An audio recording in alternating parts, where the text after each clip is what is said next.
Oke, selamat pagi teman-teman semua. Sekarang kita akan belajar mengenai penalaran matematika lagi, tetapi sekarang dalam konteks kimia. Langsung kita lihat narasinya untuk nomor 1 sampai 3. Kalsium karbonat sering digunakan dalam dunia kesehatan, salah satunya adalah sebagai obat lambung. Saat sekresi asam lambung tinggi, kandungan kalsium karbonat pada obat dapat bereaksi dengan asam lambung sehingga membantu meredakan gejala dirasakan. Di laboratorium, seorang siswa mencampurkan potongan kecil kalsium karbonat dengan lautan Nah, di bawah ini ada grafiknya ya, teman-teman. Nah, grafik ini menyatakan hubungan antara massa campuran dalam satuan gram dan waktu reaksi ya dalam detik. Langsung aja ke inti soalnya nomor 1. Pada reaksi kimia berlaku hukum kekalan massa, sehingga massa sebelum dan sesudah reaksi tetap atau tidak berubah. Akan tetapi pada grafik, massa campuran terlihat berkurang seiring waktu. Nah, pertanyaannya adalah, berdasarkan grafik tersebut, pada detik keberapa reaksi berhenti atau selesai? Nah, coba kita lihat grafiknya. Reaksi berhenti atau selesai adalah ketika grafiknya itu landai. Seperti ini. Yang di bawah, grafiknya sudah landai. Nah, ini berarti reaksi sudah selesai dan massanya tinggal 199 gram. Nah, coba kita zoom untuk kita melihat pada detik keberapa reaksi ini mulai landai. Nah, ini nggak ada rumusnya, jadi cukup dilihat grafiknya aja. Dia landai di sekitar, kalau nggak segini di sebelahnya. Di sini atau di sini. Nah, kita perlu tahu itu tuh detik keberapa. Nah, di bawah ini kan belum ada keterangannya. Yang ada hanya range atau rentangnya antara 100 sampai 120. Terus biar yakin, kita coba hitung ada berapa kotak yang menjadi gap antara 100 dan 120 ini. Di sini ada 1, 2, 3, 4, 5, 6, 7, 8, 9, 10. Umumnya 10. Dan memang ternyata benar ada 10. Jadi, cara untuk mengetahui jarak antara satu kotak itu bagaimana? Caranya adalah kita kurangi dulu nih rentangnya. Kita cari dulu perbedaannya. 120 kurang 100 itu kan 20. Nah, tapi 20 tuh masih dari ujung ke ujung. Cara untuk mengetahui satu kotaknya adalah dibagi dengan 10 kotak. Jadi satu kotak ada 2 detik ya, 2 detik per kotak. Maka kita lihat nih, kalau ada di sini,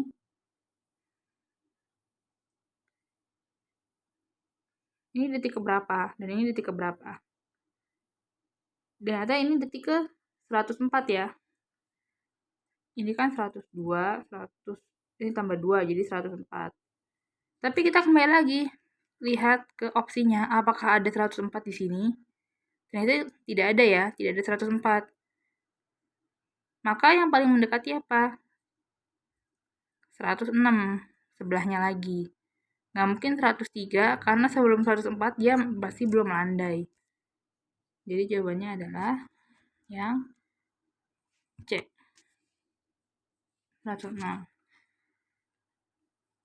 Pertanyaan selanjutnya, berapa banyak massa yang hilang selama 60 detik pertama?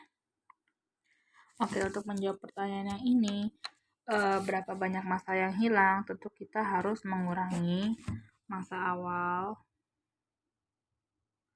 dikurang M akhir. M akhirnya ini M ke 60 detiknya. Nah, coba kita lihat grafik yang di atas. Massa awalnya di sini diberitahu ya 200 gram. Kemudian massa yang ke 60-nya itu pas berhenti di perpotongan ini nih. Di situ. Kalau kita lihat garis lurus, dia akan berhenti di sini. Nah, kita harus tahu nih, berapa nilainya dari di bawahnya 199,2 ini. Oke, gimana cara tahu nilainya? Sama seperti tadi, kita harus cari dulu rentangnya. Dari angka yang diketahui, 199,2 dikurang 199. 0,2 ya. 0,2. Dibagi berapa jumlah kotak? 1, 2, 3, 4, 5, 6, 7, 8, 9, 10. Ada 10 kotak. 0,2 dibagi 10, 0,02. Berarti setiap satu kotak itu berkurang 0,02 gram.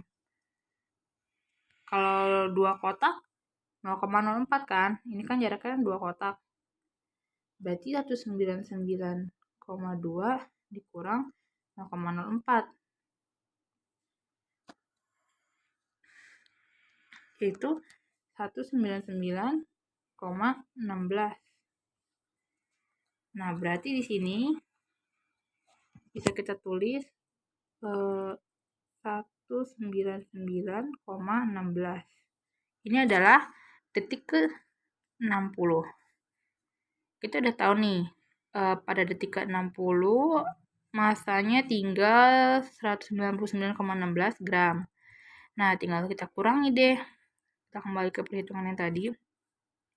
M awalnya itu kan 200 dikurang 199,16.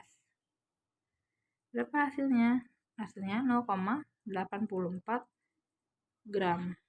Nah, ini adalah massa yang hilang atau pengurangan massanya dari awal sampai detik ke 60. Jawabannya adalah yang C.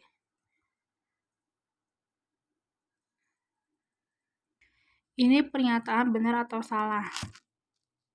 Oke. Ini mengenai reaksi kimia. Kita bagi dulu soalnya. Berdasarkan reaksi di atas, konsumsi obat kalsium karbonat dapat menyebabkan efek samping berupa perut kembung. Nah, jawabannya ini bukan ada di grafik. Ada sih di grafik, tapi udah dikasih tahu di wacananya sebelumnya. Nah, dia kan bilang gini. Seorang siswa mencampurkan potongan kecil kalsium karbonat murni dengan larutan asam klorida, yang kemudian bereaksi menghasilkan kalsium klorida dan karbon dioksida. Untuk reaksinya sendiri kita bisa tulis seperti ini. Tadi kan infonya adalah kalsium karbonat murni CaCO3 ditambah larutan asam klorida HCl tapi yang larutan menghasilkan kalsium klorida CaCl ditambah gas karbon dioksida CO2. Nah, di sini pernyataannya, oh ya kita tulis dulu deh. Ini padatan ya, solid, liquor, larutan, liquor, CO2-nya gas. Bisa menyebabkan perut kembung, katanya. Ya, pernyataan ini adalah benar. Kenapa? Karena dia menghasilkan gas CO2. Gas. Seperti itu. Sebenarnya dia udah ngomong juga sih di atas. Kita nggak usah bikin reaksinya juga. Kita bisa garis bawahi di sini. Dia udah ngomong tuh, ada hasil reaksi berupa gas karbon dioksida. Wah, berarti bisa menyebabkan perut kembung. Gitu. Dilepaskan ke udara. Ya kan, sebelum ke udara, dia akan menumpuk dulu di perut. Nah, selanjutnya soal gas propana. Digunakan sebagai bahan bakar rumah tangga atau kendaraan. Propana dikemas dalam wujud cair dalam tabung bertekanan dengan liquefied petroleum gas atau LPG. Tabel berikut menunjukkan energi yang dilepaskan dalam kilojoule dalam pembakaran sejumlah propana secara sempurna. Oke. Berapa energi yang dihasilkan pada pembakaran setiap 1 gram propana? Energi yang dihasilkan pada pembakaran 1 gram propana. Berarti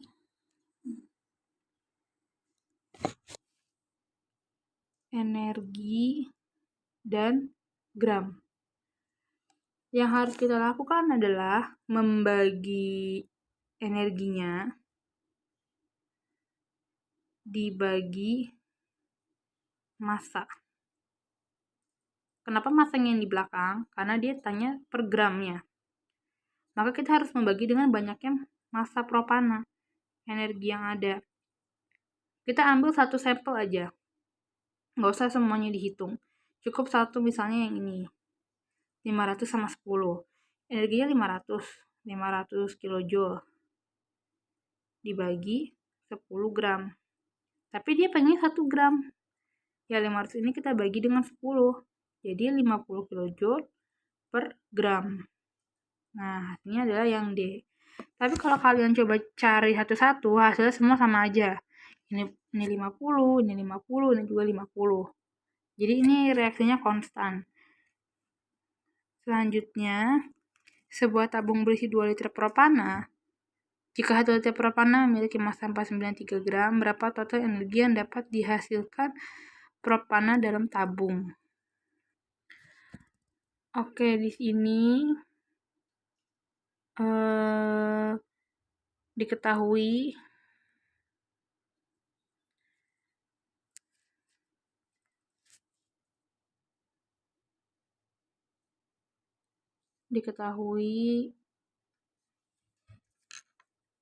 ada 1 liter propana memiliki massa 493 gram per liter. Tetapi di dalam soal, tabungnya berisi 2 liter propana. Berarti kalau 2 liter, tinggal kita kali 2 ini, 493-nya. Jadinya 986 gram per 2 liter propana. Nah, kemudian berapa total energi yang dapat dihasilkan propana dalam tabung? Tadi kita sudah menghitung ya, per gramnya menghasilkan 50 kilojoule energi.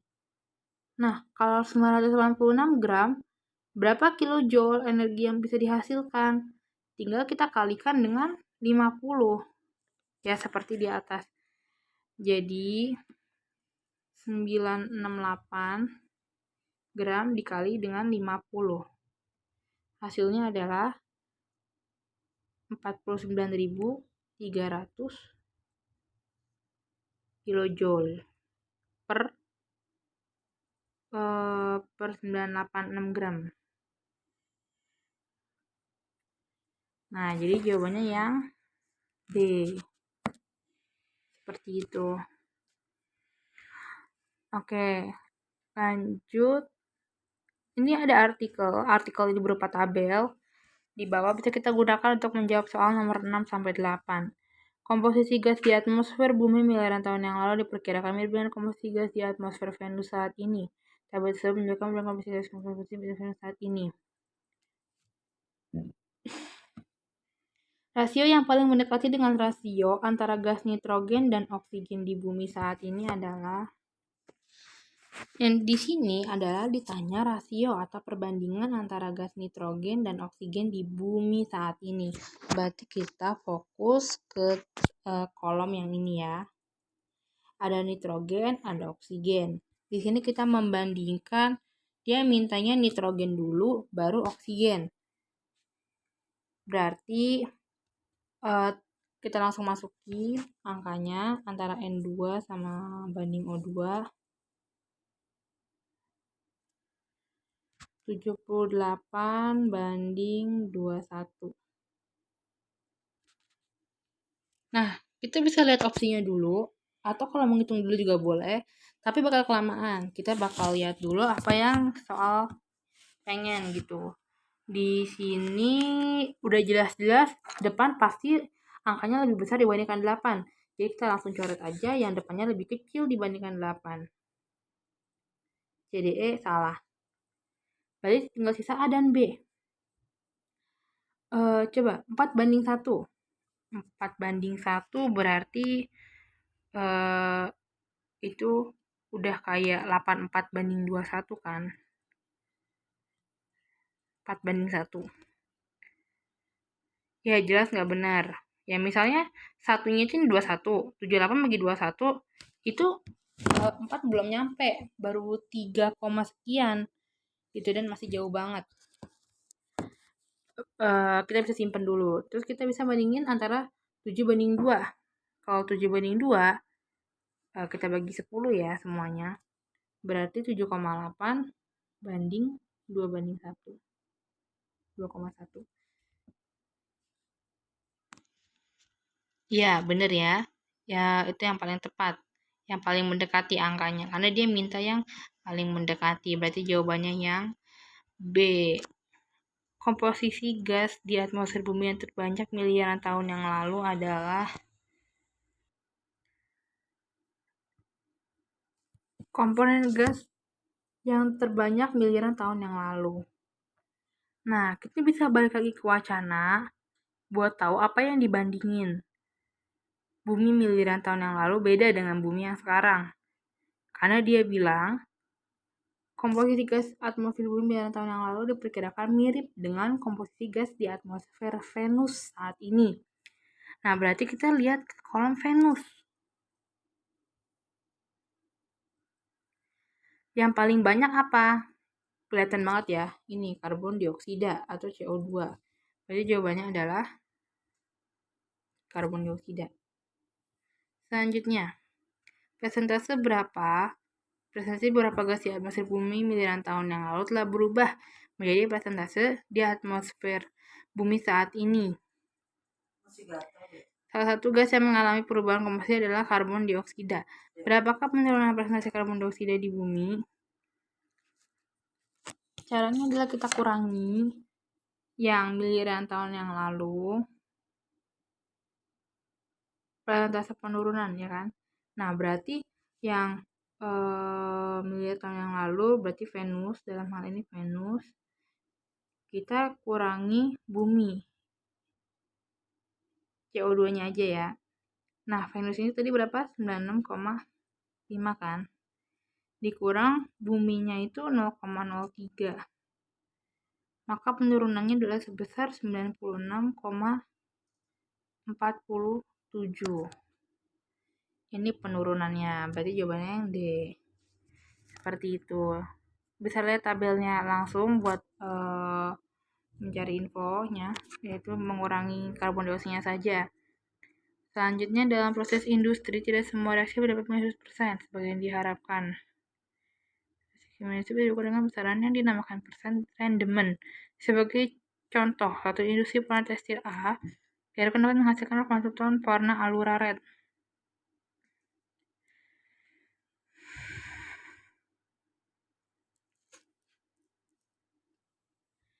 Jadi berdasarkan wacana ini, tidak semua reaksi dapat berjalan 100%. Maksudnya tidak berjalan sesuai dengan yang diharapkan. Misalnya nih, jika benar-benar 100%, maka dia akan menghasilkan 0,1 ton berwarna Allura Red lalu 1 kali proses pembuatan warna. Jadi kalau dia 100%, dia bisa menghasilkan 0,1 ton alias 100 kg. Tapi ternyata dalam proses pembuatannya hanya diperoleh 80 kg. Yang berarti persen rendement hanya sebesar 80%. Seperti itu. Jadi ini lebih ke perbandingan aja ya. Kalau 100% 100 kilo, kalau 80% 80 kilo. Ini ekspektasinya, ini realitanya di lapangan. Nah, kita langsung ke soalnya. Berdasarkan data produksi industri suka-suka, manakah pasangan pewarna dan rendement yang sesuai? Sama seperti tadi, kita buat perbandingan. Coba kita bandingin satu-satu dulu ya dari metilen biru. 240 dan 180. Ini metilen biru.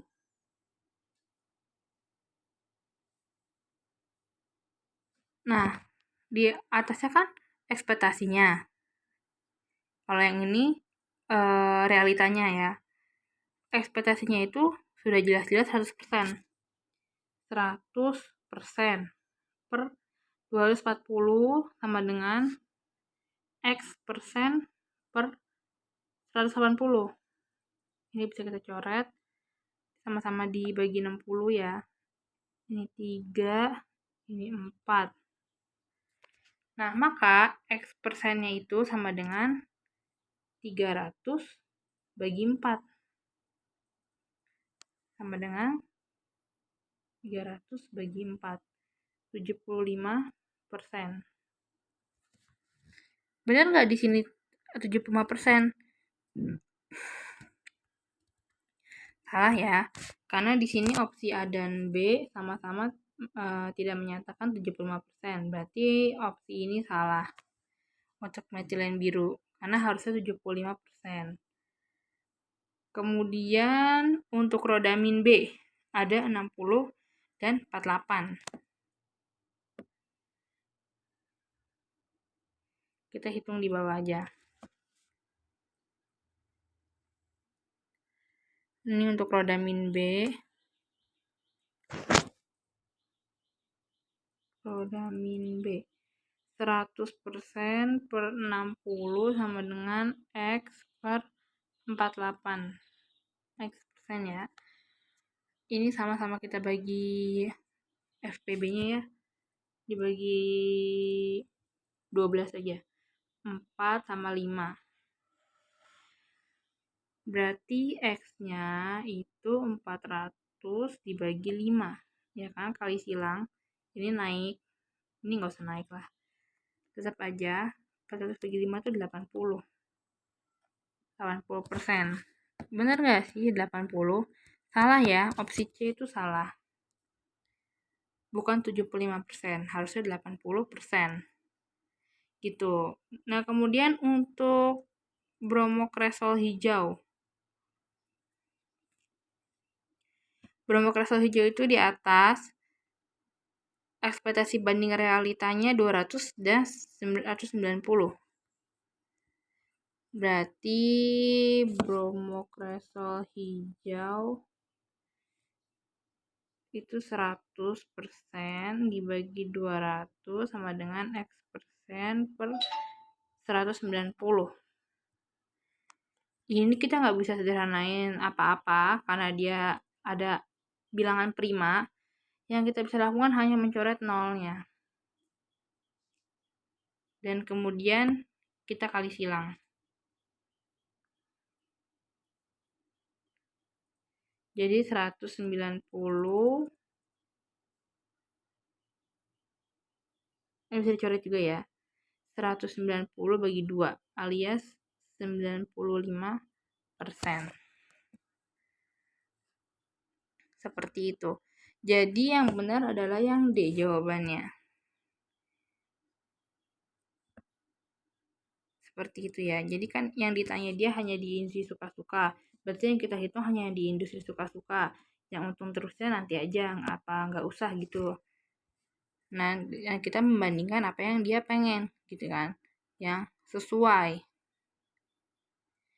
Nah, selanjutnya efisiensi produksi paling rendah terjadi pada proses produksi zat warna. Kalau ini harus kita cek satu-satu. Karena dia bertanya paling rendah atau paling tinggi. Kalau ada seperti itu, berarti kita harus cek satu-satu. Nah, tapi kalau misalnya kalian nggak mau ribet, kalian bisa sekilas aja ngelihat ini antara perbandingan ekspektasi realitanya, mana yang kira-kira presentasinya paling kecil, nah itulah jawabannya. Tapi di sini kita hitung satu-satu saja ya. Dia hanya nih, yang opsi A, metilen biru perusahaan suka-suka. Metilen biru tadi kan kita udah hitung ya. Metilen biru suka-suka ya. Pokoknya suka-suka semuanya udah kita hitung nih. Suka-suka itu metilen birunya sebesar tadi 75%.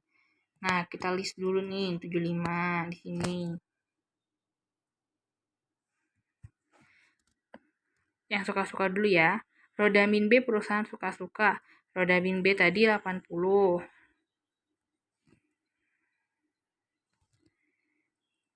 Bromokresol hijau. Tadi kita udah ngitung 95.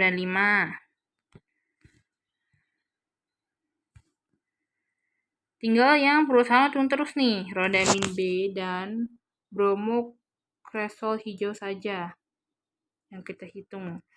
Nah, untuk perusahaan untung terus, Rodamin B-nya dulu. Rodamin Rodamin B-nya itu perbandingannya 650 dan 520. Berarti 100% per 650 sama dengan X per 520. Coret-coret. Ini bisa kita bagi 13 ya. 13, 5, 4. Ini ganti ya warnanya biar lebih ngejreng gitu. 5, 4. Berarti X-nya itu sama dengan 400 dibagi 5 ya kan? Tinggal dikali silang. Alias 80%. Kita tulis aja 80 di sini. Kemudian yang bromokresol hijaunya 400 sama 340. Berarti untuk bro hijau 100% per 400 X per 320. Kita bisa bagi dengan 40 bisa, ini 10, kemudian ini 8, atau bisa yang lebih wide lagi, kita bisa bagi dengan 20. Ini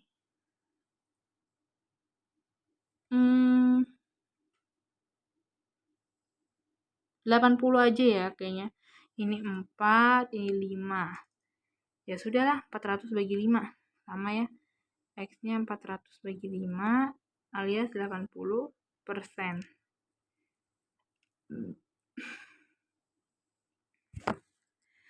Nah, berarti ya efisiensinya paling rendah nih udah ketahuan kan di sini, yaitu ya metilen biru perusahaan suka-suka.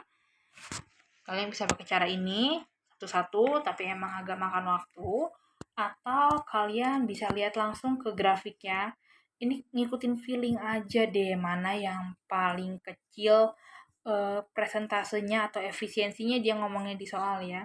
Maka itulah jawabannya.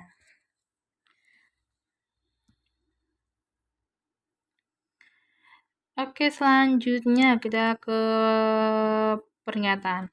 Pernyataan berikut yang tepat adalah